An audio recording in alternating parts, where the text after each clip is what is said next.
Coming up on today's episode of Airborne Unlimited, reaction strong to President Trump's ATC budget language. Congressman asked for explanation of FAA's KSMO settlement agreement. And Hart rotates out as chair of the NTSB.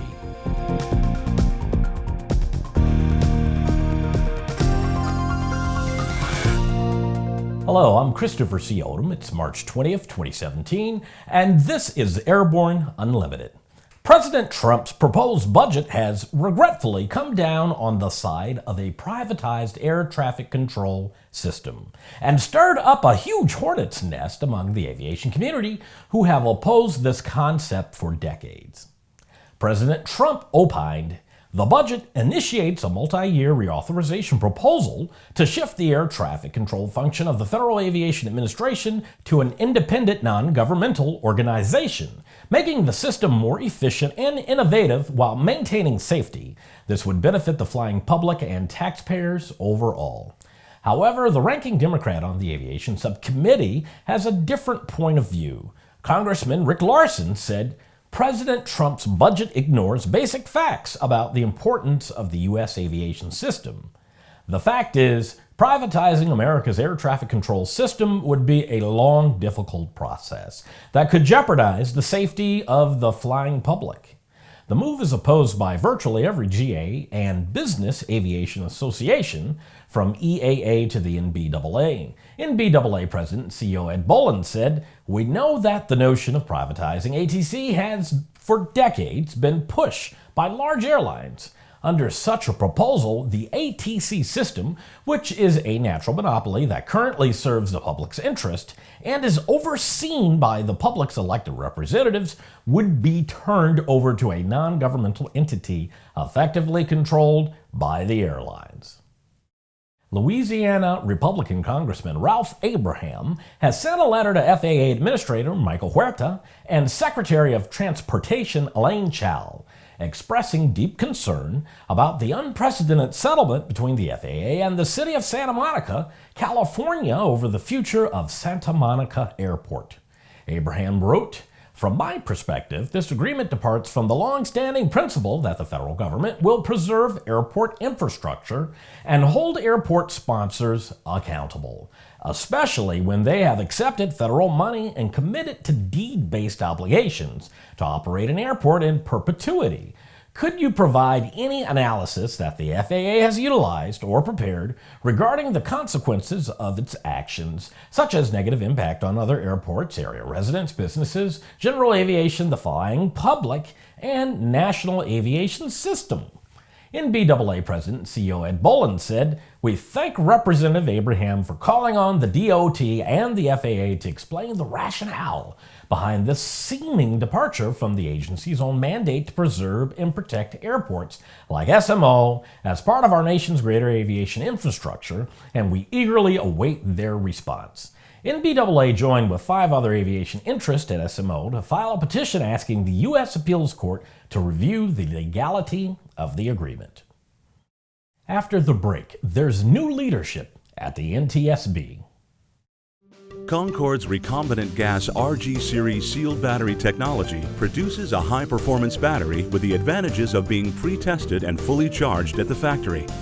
Find out more about Concorde's entire line of batteries at www.concordebattery.com. Concorde, the heart of your aircraft. There's a difference between charting a steady course and pushing for the ceiling. And for nearly a century, Hartzell Propeller has been defining that difference. It's in our passion for engineering and research and our dedication to testing the limits of performance. We are built on honor. We are Hartzell Propeller. Sandia introduces the new SAI 340 Quattro TSO'd airspeed, attitude, altitude, and slip.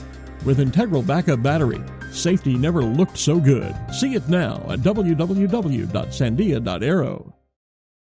Welcome back.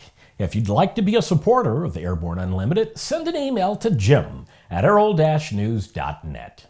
Christopher A. Hart's term as the chairman of the NTSB concluded on schedule Wednesday, and Vice Chairman Belladin Czar will serve as the agency's acting chairperson.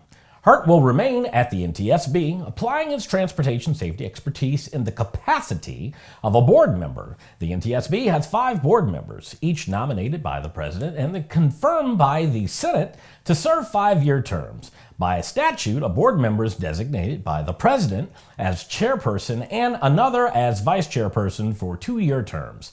The chairpersonship requires separate Senate confirmation. When there is no designated chairperson, the vice chairperson serves as the acting chairperson. Hart's tenure as the NTSB's 13th chairman began March 15, 2015. Hart nominated in January 2015 by President Barack Obama and confirmed by the U.S. Senate March 12, 2015. Hart served as the NTSB's acting chairperson for nearly a year prior. Each week we share with you an online video that one of our viewers found especially entertaining. We call it our Aero Video of the Week.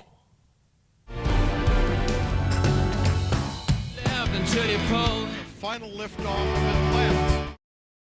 While the fighter jocks get most of the attention, check out the night carrier landing of an E-2C Hawkeye and enjoy the very precise approach. Search E-2C Hawkeye night carrier landing on YouTube. After these messages, airport theft results in an arrest. Redbird Flight Simulations is dedicated to revolutionizing flight training by designing, manufacturing, and delivering affordable and innovative flight training technologies. Each Redbird device is designed to enhance the training experience for pilots of all levels, from student to ATP. Redbird is quickly becoming the industry standard for flight training. Since Redbird introduced its revolutionary FMX in 2007, colleges, universities, and flight training operations around the world have integrated Redbird products into their curriculum. It's time to discover what Redbird can do for you. Join the migration. Based on the popular Sling 2 LSA, the Sling 4 was designed to be the most practical and desirable lightweight 4-place experimental aircraft on the market. Find out more about this 115 horsepower turbocharged airplane at airplanefactory.com. With so much news coming out of the aviation industry, we're summarizing a few of those other great stories in a brief segment we call Around the Patch.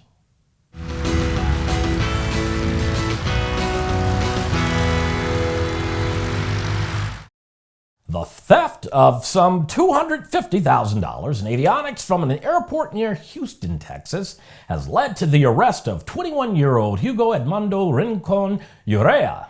Huerta allegedly stole avionics from inside the aircraft at Lone Star Executive Airport north of Houston, according to police.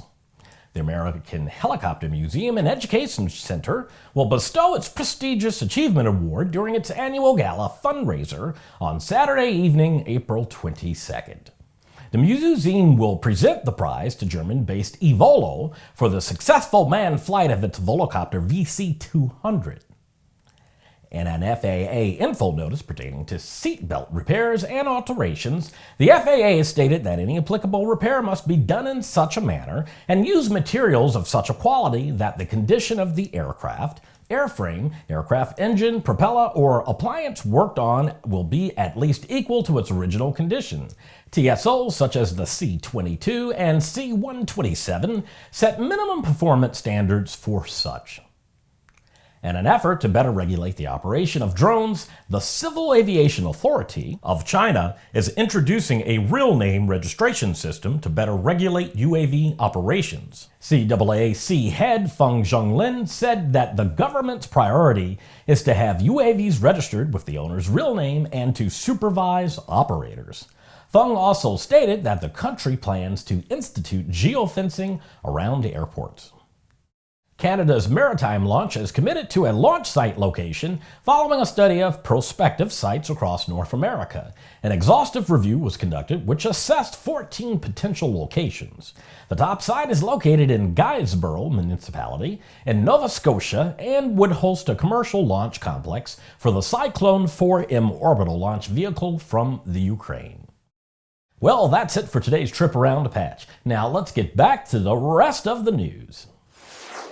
A fixture in the Oshkosh area and well-known race pilot William Bill Brennand has gone west at the age of 92.